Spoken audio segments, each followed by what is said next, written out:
Mais maintenant, en allant NCAA, les agents, ils gagnent énormément d'argent. En fait, les seules équipes qui essaient de faire jouer des jeunes, de s'en sortir, c'est les équipes qui n'ont pas de budget. On ne peut pas se plaindre que les jeunes ne jouent pas si on ne les fait pas jouer. Première chose. C'est vrai. Hein. Première chose. Moi, je vois des Américains claquer alors qu'on a des jeunes. Moi, j'ai tellement de jeunes en tête. Marco devrait jouer 25 minutes en pro. Akram, il play. Akram, il doit jouer en pro.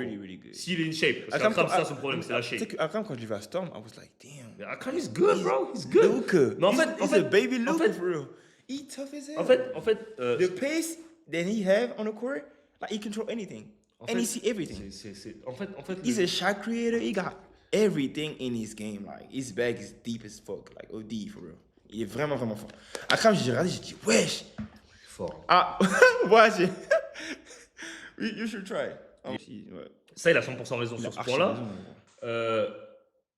Pour moi, la proie, enfin, ce qu'il devrait faire, c'est une chose qui est impossible, c'est qu'il devrait faire une ligue fermée. Ouh, pas de descente, pas de montée. Pas de descente, pas de montée, une ligue fermée. Parce qu'en fait, tu vois, en NBA, par exemple, ils peuvent se permettre d'être nuls. Tu vois, de développer des jeunes. Ouais. De fermer des trucs. Parce qu'en fait, pourquoi les équipes ne veulent pas développer des jeunes en proie? Pourquoi elles ne veulent pas développer des jeunes en proie? Parce qu'elles ont peur de descendre. Et ouais, beaucoup de coachs, bah oui. Il y a plein de...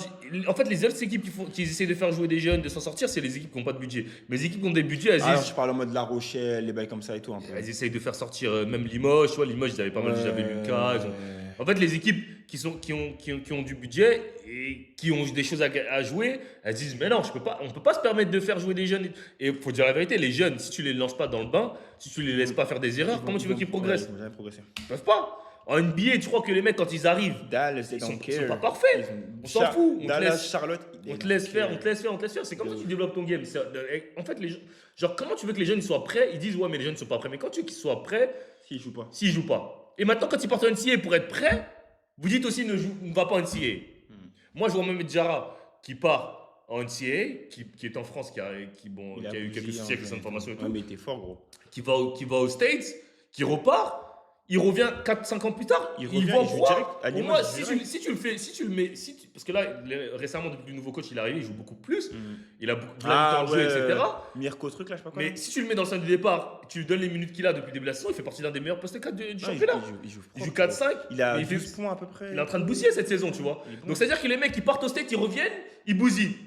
Keza, pareil, quand il va revenir, quand il va finir son cursus, il va revenir, il va bousiller en pro. Alors qu'il était en France, il tournait à plus de 20 points en espoir et il jouait même pas en pro. On lui donnait même pas des minutes en pro. Donc maintenant, les gars, ils vont NCAA. Derrière Cunnings et tout, ils jouaient pas. Les mecs, ils vont NCAA, ils vont revenir, ils vont être bons. Mediane Goma, pareil, il est parti, il est revenu. Quoi? Kevin Franceschi, il est parti, il a fait des D2, des trucs, il est revenu. Paris Basket. Genre, les mecs, ils partent en NCAA, ils arrivent, ils trouvent des solutions. Donc, tu veux pas les faire jouer en pro. Tu vois, mais tu veux les garder comme ça. Tu veux les garder. Ouais, c'est chelou. C'est chelou. Surtout que là, j'avoue, tu sors des exemples où des mecs en vrai. Il y en a trop. On a parlé, tu vois, même Renault là. Renault, il revient en Europe, il va laver, il va nettoyer. Il y en a trop. Il va nettoyer. Tu peux pas les compter, tu vois. T'es obligé de partir d'abord. Donc ça veut dire qu'il faut choisir. Soit tu dis, vas-y, on commence à faire jouer les jeunes, on les paye mieux. Mais tu peux pas dire à des jeunes qui vont toucher 800 000 $ aux States. Alors que eux, ils voient quoi dans leur championnat pro? On voit quoi? Quand on regarde la pro, c'est qui a le plus de ballons? C'est qui a les meilleurs salaires? Les Américains. Les Américains, ils ont été formés où? Aux States, ils ont passé par quelque chose. NCAA. Donc pourquoi moi? Même Juco et tout. Juco, frère. Gros, il y a des mecs qui passent Juco, D2, ils viennent en pro et ils jouent. Donc moi, je suis un jeune. Moi, j'ai 18 ans. Je suis un mec comme Marco, meilleur joueur du championnat. Bon, après, là, récemment, il commence à le faire jouer et tout. Mais moi, je me dis, mais attends, mais pourquoi je vais me casser la tête à rester en France? Pourquoi? J'ai juste allé au State à faire mon cursus et revenir et je suis pris comme un Américain. Et genre, t'es bien payé. Et je suis bien payé, je fais mon taf et tout. Bah, autant que j'aille ici. Déjà, je vais prendre 800K au lieu de prendre 3K en France. Je vais prendre 800K. Donc, je vais aller aux States. Ouais, non, c'est vrai. Moi, je vais pas rester en France. Donc, c'est logique ce qu'ils font. Mais c'est un gros problème. Ligue fermée, ça veut dire? Genre, après, je pense un peu comme le championnat N1 pour France. C'est trop compliqué à faire. C'est trop compliqué à faire, mais. En fait, il faudrait qu'ils trouvent une solution, mais il n'y a pas de solution en vrai. Ouais, c'est chaud. C'est juste faire jouer les gars. Et ça va être au profit des résultats. Parce qu'en plus, ils font quoi? Juste, il y a une règle en mode, ils doivent mettre 2 espoirs par match, mais ils ne font même pas jouer. C'est sur la feuille de match. Mais tu fais les entrées 2 minutes sur le garbage time. En plus, on demande de défendre. C'est une formalité. Okay. En 2024-2025, ils étaient déjà à 29 tricolores en D1 et presque 100 dans tout le système universitaire américain. Et le phénomène continue de prendre de l'ampleur. La raison, des offres financières qui frisquent l'indécence et un modèle ultra attractif, aussi bien pour les joueurs que pour leurs représentatifs. Pour leurs représentants. Tous ne visent pas la draft, mais tous trouvent leur compte. Anthony Martinez, par exemple, passé par Lyonceau N1, cette saison, va rejoindre Monmouth avec un contrat NL de 4 ans. N1, gros. Bien plus que ce que lui refaire n'importe quel Français aujourd'hui. De même pour un joueur comme Keza Gifa qui sort de sa 3e saison NCAA et qui aurait touché cette saison 210 000 $. En plus, moi, je veux qu'il commit à USC, lui. Comme ça, il va jouer là. USC, grosse team avec Arasia. Je sais pas, il y a qui est ici. Arasia, le fils de Gilbert. Ah ouais, les Arenas, ouais. Mais ouais, comme je disais, comme je disais, du coup, donc moi, je peux pas reprocher à ces jeunes-là. Surtout que moi, j'ai vu ces jeunes-là. Quand tu regardes Stephen Francisco, il est parti aux States. En fait, il y a trop de mecs.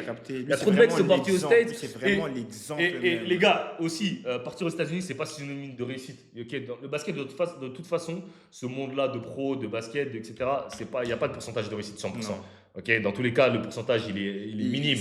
Donc, tu peux aller aux States, ne pas finir pro. Tu peux rester en France, ne pas finir pro. On ne dit pas que si tu vas aux States, tu ne finis pas pro. Mais je préfère aller aux States, ne pas finir pro et d'avoir pris 800K. Et même maximiser tes chances pour quand tu reviens en Europe ou autre part que rester en France. Prendre un diplôme, parler anglais, vivre cette expérience-là. Au-delà, même si tu ne prends pas l'aspect financier, même si tu prends. Parce que même si les NAL, c'est récent, mais malgré qu'il n'y ait pas les NAL, avant les NAL, il y avait quand même des bagues qui étaient distribuées en cachette. Mais bon, maintenant, maintenant, ils se permettent de. C'est exposé maintenant. De sortir. Mais, même si tu ne parles pas de l'aspect financier, la NCA, pour moi, ça a plus d'avantages que de rester en France. En Pro B ou en N1 ou en Pro A. Parce que déjà, les jeunes qui jouent, si on compte les moins de 20 ans qui jouent en Pro A, ça se compte sur les doigts d'une main. Franchement, les moins de 20 ans qui jouent consistamment, qui sont dans la rotation. Je ne dis pas des mecs qui font des entrées. Il y a peut-être Romain Domon, il joue souvent. Strazel, Ifi. Strazel, il a peut-être 22 maintenant. Maintenant, ils ont 22. Il va avoir 23. Des moins de 20 ans, il y a Nolan. Le Moine, le Ray. Mathéo Le Ray. C'est en 2003, non, même lui, il a plus de 20 ans. C'est en 2003, Mathéo Le Ray, ouais. Je crois 2003-2004. Dans tous les cas, il doit avoir. Si c'est en 2003, il doit avoir 20 ans. Mais ouais, on peut le compter. Mais même ça. Non, il est jeune, j'allais dire. Noah Penda. J'allais dire lui, Amini, là. Mohamed Amini. Mais tu vois, ça se compte sur le doigt d'une main. Alors que tu vas l'NCA. Et je dis pas que ça va être tout rose, parce que Adam Abal, il est parti au début, c'était dur. Même Keza, au début, c'était dur. Daniel, tous ces mecs-là, au début, c'était dur, tu vois. Mais au final, ils sont restés. Et là, tu vois que ça a payé au final pour eux. Donc là, j'avoue. Tu vois, Maxime Reno, je sais pas combien il a pris cette année en NL, mais ça devait être crazy, là. C'est le main guy. Ça devait être crazy. En plus, les big man, c'est les mecs qui sont le mieux payés en NL, tu vois. Ok, on va dire la suite de cet article.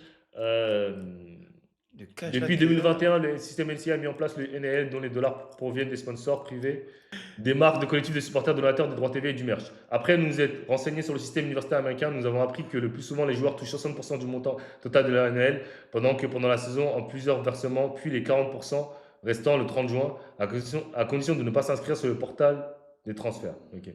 Mais certains joueurs peuvent recevoir 100% de l'année avant même d'avoir mis seul pied sur le campus qui va les recevoir. Okay, donc il y a plusieurs négociations. Okay. Il y a des mecs qui sont payés en avance, il y a des mecs qui sont payés par mois, il y a des mecs qui sont payés. Ça dépend. En fait, par exemple, si tu négocies un NAL, par exemple, tu dis je vais rester pour 2 saisons 1 million, ils vont pas tout te donner les 1 million d'un coup. Okay. Donc ils vont être sûrs que tu vas être là les 2 saisons. Donc ça dépend, tu vois. Et tu vas pas rentrer en. Donc ouais, le portal. Donc ça dépend. Mais dans tous les cas. Dans tous les cas, le système français ne peut pas concurrencer sur l'argent. Parce que tu regardes Kentucky. Tu sais qu'il n'y a pas que ça. Je me dis même, tu vois, la G-League, la G-League Ignite, ils ont arrêté. Ils ont fait. Non, mais ils ont fermé. Ouais, parce que la NL est arrivée, genre. En fait, parce que le système américain, ça a été bien. Parce qu'en fait, la NCA, ils ont mangé. En fait, il faut vous dire un truc. Faut tellement d'argent de Zion, des bails comme ça. Faut vous dire un truc, ok. C'est du business. Donc, si les Américains se permettent de donner 20 millions à quelqu'un, si une school permet de donner 800K des joueurs, 1000, 1 million, 2 millions, c'est qu'ils se font 50 fois, 100 fois plus derrière. Okay, c'est comme la NCA, quand tu vois des contrats à 50 millions, la NBA, tu vois des contrats à 50 millions, ils font pas ça en perte. Hein. Ils gagnent, ils brassent. Et la NCA, pendant tout ce temps, elle a profité, elle a mangé sur le dos des joueurs. Donc maintenant, pour eux, genre même donner 20 millions, pour eux, non mais pour la NCA, pour Kentucky, c'est rien pour eux. Oui. Genre ils pourraient donner même 40, 50 millions, ça change juste là, les coachs, ils ont le seum de trop voir des mecs sur les transferts et tout. Mais pour eux, dans quelques années, les NL, ça sera peut-être de 50 millions. Sur une équipe. Je me dis en WNBA, les meufs en université, elles gagnent plus que les meufs en NBA. Parce qu'en fait, la NCA, c'est énormément suivi parce que. En fait, il reste 4 ans. En fait, le storytelling, il est bien. Genre, il y a trop de trucs, il y a trop de rivalité et tout. En fait, surtout, c'est que tu es dans un campus, ok? Tu es dans un campus, des fois, par exemple, Florida State, il y a plus de 80 000 étudiants. Tu as 80 000 étudiants, je te fais un calcul simple. Imagine que sur les 80 000 étudiants, il y en a 50 qui achètent du merch à $20. Ok, qui achètent un maillot à $20 déjà. Fais le calcul, ok, je sais pas combien ça fait, mais ça fait énormément d'argent, tu vois. Donc déjà, les tickets, ok, des matchs, etc. Donc en fait, la NCA, c'est beaucoup plus suivi, c'est beaucoup plus communautaire. C'est vraiment, quand tu appartiens à cette école, tu défends ton école. Donc les gens sont plus attachés à ça. Donc il y a énormément d'argent sur la NCA. Donc, la France, en tout cas, sur le plan financier, ne pourra jamais concurrencer. C'est pas le trophée du futur 4 ne pourra jamais concurrencer la NCA. Ça ne pourra jamais arriver. Sur le plan financier, ils auront toujours l'avantage, comme l'Euroleague ne pourra jamais concurrencer la NBA. Ça en perd l'Euroleague. C'est pour ça qu'il faut un NBA Europe. Ça en perd de ouf. Ok, donc on va lire la suite de cet article. Mais t'as fini la crème, je crois. Ah non, quand même. Un de mes jeunes clients toucherait la totalité de son salaire avant même de se rendre sur le campus, Jean-François Raymond. C'est une dinguerie. Bien que Eldorado fasse briller les yeux des jeunes Français et Européens, ces revenus importants posent aussi des questions de structuration, notamment pour les étrangers. Impossible pour eux de facturer aux États-Unis sans mettre en péril leur visa. Les étrangers ne peuvent pas facturer via une société aux États-Unis, sinon ils perdent leur visa. Ils sont obligés de créer une structure dans leur pays d'origine qui va pouvoir facturer leur année à l'université. Ça demande aux sportifs de monter une structure, de faire des factures, d'avoir un comptable et de vraiment devenir un chef d'entreprise. Ce qui est hyper intéressant, mais ce qui peut surprendre à 20 ans. Déjà, moi je trouve que c'est une très bonne chose. Donc déjà, au-delà du fait que tu vas toucher ton argent, ça te met déjà dans le bain de l'entrepreneuriat. C'est-à-dire que tu dois créer une entreprise, etc. Après, tu touches 800K, payer un comptable, 2000 €. Enfin, c'est pas les soucis. En plus, ça, c'est les agences qui gèrent la plupart du temps. Donc ça, c'est pas un souci, ça. Et ce n'est pas uniquement du côté des joueurs que le deal est intéressant. Côté agent, le calcul est vite fait. En Europe, la commission plafonne à 10% NCAA, jusqu'à 20% sans nécessité d'avoir une licence officielle. Résultat, pas besoin de gérer 10 joueurs. 2 ou 3 prospects bien placés suffisent. En bonus, un aller-retour aux États-Unis pendant la saison pour suivre leur évolution et un réseau grandissant auprès des dirigeants universitaires. Ouais, ça c'est vrai, ça. Et je tiens à préciser, parce qu'il y en a qui vont se demander pourquoi avant, il n'y a pas autant. Pourquoi il n'y a pas eu autant de Français qui sont à l'NCA plus tôt. Déjà, il y a aussi ce côté-là qui était relou pour les agents, parce qu'avant, quand tu étais à l'NCA, tu n'avais pas le droit d'avoir un agent. Donc, quand tu avais un joueur, tu ne pouvais pas l'avoir sous contrat quand il partait en NCA, et surtout, tu avais peur de le perdre, parce que si tu ne l'as pas sous contrat, même si c'est la parole, au States, il y a énormément de gens qui vont approcher pour venir parler aux joueurs. Donc, si tu ne l'as pas sous contrat, tu peux le perdre super facilement. Mais maintenant, en allant à NCA, les agents, ils gagnent énormément d'argent. Ok, t'imagines sur 800 000, il prend 20%. C'est trop. Donc c'est pour ça que maintenant, les agents ne vont pas hésiter à envoyer leurs joueurs en NCAA. C'est pour ça que là, vous allez vous attendre à avoir full up. Crazy, dog. Crazy. Avec le titre qui impose un équilibre entre les sports féminins et masculins, certaines joueuses restent en NCAA plutôt que d'aller en WNBA. Celle qui est restée en NCAA. Au-delà de l'aspect financier, rejoindre les États-Unis et la NCAA, c'est l'opportunité de décrocher un diplôme mondialement reconnu, tout en évoluant dans un environnement de très haut niveau, que ce soit sur le terrain ou sur le campus. L'université américaine offre des infrastructures sportives impressionnantes, disponibles jour et nuit, et une visibilité médiatique forte, et notamment les grandes conférences. C'est aussi un vrai tremplin pour devenir bilingue en anglais et s'ouvrir des portes à l'international, que ce soit dans le sport ou en dehors. Si d'aventure, basket ne reste pas l'option numéro 1. Face à cet exode massif, les clubs français sont déboussolés. D'après nos informations, certains dirigeants envisagent de mettre en place un buyout NCAA sur le modèle de ceux déjà existants pour la NBA. D'autres dirigeants de clubs menacent de ne plus investir dans la formation, estimant qu'ils forment des joueurs pour les voir partir avant même de leur première saison pro. Plusieurs dirigeants de clubs français ont d'ailleurs déjà commencé à se contacter pour tenter de trouver des solutions pour lutter face à ces départs en masse. La mise en place d'un buyout NCAA se dresse comme une réelle alternative concernant certains joueurs. Donc le joueur va payer son propre exil pour partir. Non, mais déjà ils ne comprennent pas, c'est impossible. En fait, pourquoi c'est impossible? Parce que la NCAA, tu es un étudiant athlète. Tu n'es pas sous contrat. Ok, tu n'as pas de contrat fixe. Non, tu n'as pas de contrat. Tu vas à l'école. Donc pourquoi les joueurs peuvent partir c'est quand tu as un buyout. Quand tu as un buyout, c'est une clause de sortie. Pour ceux qui ne savent pas, c'est une clause de sortie dans ton contrat. Donc ça veut dire, par exemple, si ton contrat se finit en 2026 et clairement en 2025, tu as envie de quitter ton club, il faut que tu pour re-signer dans un autre club qui est affilié à la FIBA, donc la Fédération internationale de basketball. Pour signer ce contrat-là, il faut que tu coupes ton contrat. Okay, donc, tu as une clause de sortie des fois qui est de 40 000, 50 000, 100 000. Donc, il faut que tu payes cette clause de sortie pour pouvoir partir. Par exemple, Ouya Bouzélé qui avait une clause de sortie de plus d'1 million, il a dû la payer au Real Madrid pour pouvoir aller à NBA. Okay, mais le problème, c'est que quand tu vas à NCAA, il n'y a pas de clause de sortie parce que tu ne signes pas de contrat quand tu vas à NCAA, tu signes, tu vas à l'école. Donc, tu ne peux pas signer de contrat. Tu ne peux pas signer de contrat. Donc, quand tu es sous contrat avec la JDA Dijon, par exemple, tu peux aller à l'école à Charlemagne, par exemple. Quand tu vas aller à l'école, ils ne vont pas te demander est-ce que tu es sous contrat pro. Non, tu peux aller à l'école. C'est pareil. Quand tu vas à Duke, tu n'as pas besoin de signer de contrat, de trucs. Non, tu n'as pas de contrat, tu es un étudiant athlète. Les NAL, c'est quoi? C'est des sponsors qui te payent. Genre Gatorade. Ok, bon, après, c'est un peu détourné, ok. On sait très bien, c'est les écoles. Voilà. Mais tu es payé pour ton image. En fait, c'est comme si tu étais un influenceur. Tu es payé pour ton image, pour faire des pubs, pour faire tous ces trucs-là. Donc, ils peuvent rien faire. Je suis désolé à dire, les coachs français, vous ne pouvez rien faire à part donner plus d'opportunités aux jeunes. T'es Stephen A. Smith ou quoi? Et au lieu d'arrêter de payer les droits de Wemby 120 000. Ok? Au lieu de les vendre à 120 000, il fallait les vendre à 1 million. Même avant, même. Tout simplement. Ok? Déjà évoqué plus tôt, le cas Kamardine est significatif. Normalement, inéligible car déjà professionnel, et c'est depuis plusieurs années. Il va malgré tout jouer à NCAA la saison prochaine. Un tour de passe-passe administratif. On se doute que les universités ont tout prévu pour attirer les jeunes, même ceux déjà engagés dans le monde pro. Oui. Et comme si cela ne suffisait pas, il semblerait que la high school américaine s'y mette aussi, en ciblant désormais des jeunes européens.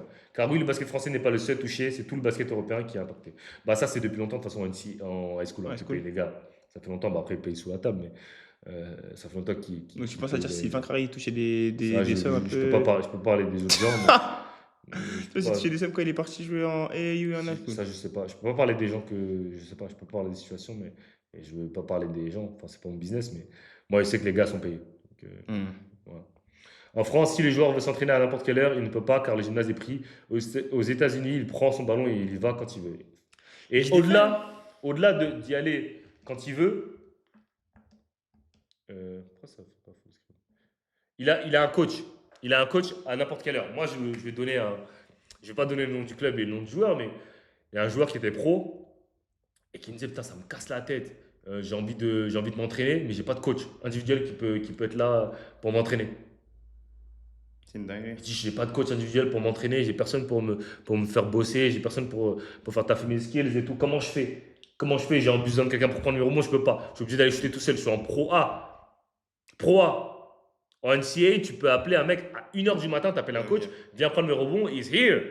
6h du matin, 4h du matin, 5h du matin, viens prendre le rebond, ils sont là. Toute la journée, 24/24. C'est une dinguerie. C'est un autre monde en vrai. C'est n'importe quoi. La Russie, la Serbie, la Lituanie, l'Allemagne et même l'Italie voient également leurs jeunes talents partir aux États-Unis. Ce phénomène ne fait plus de distinction entre les pays. Les meilleurs prospects européens sont de plus en plus nombreux à choisir la voie américaine. Sauf que pour garder l'exemple de la France, si les clubs n'offrent ni de temps de jeu ni de projet clair, les choix deviennent évidents. On ne peut pas se plaindre que les jeunes partent si on ne les fait pas jouer. Ça, c'est clair. C'est clair. Et malheureusement, on ne ressent toujours pas une réelle mise en question du côté des clubs. Pendant que les universités déroulent le tapis rouge à rouge. Et c'est ça le problème. Et ça, c'est l'un des plus gros problèmes dans ce pays, c'est qu'on va toujours accuser les autres. On ne va jamais se regarder dans la glace. Et moi, je l'ai toujours dit, il y a un problème de formation en France, mais les gens vont dire oui, mais on envoie des joueurs en NBA. Donc... Ils restent même pas longtemps. Il y en a, ils font pas quelque chose de 4 ans. Les gars, quand tu es drafté, normalement, je dois rester 4 ans en NBA. Il y en a, ils ne vont même pas au bout déjà, des fois. Donc en vrai, ça sert à rien d'envoyer autant de mecs pour ne pas rester. Et il doit y avoir un problème, non? Si les mecs ils y vont, ils n'arrivent pas à taffer.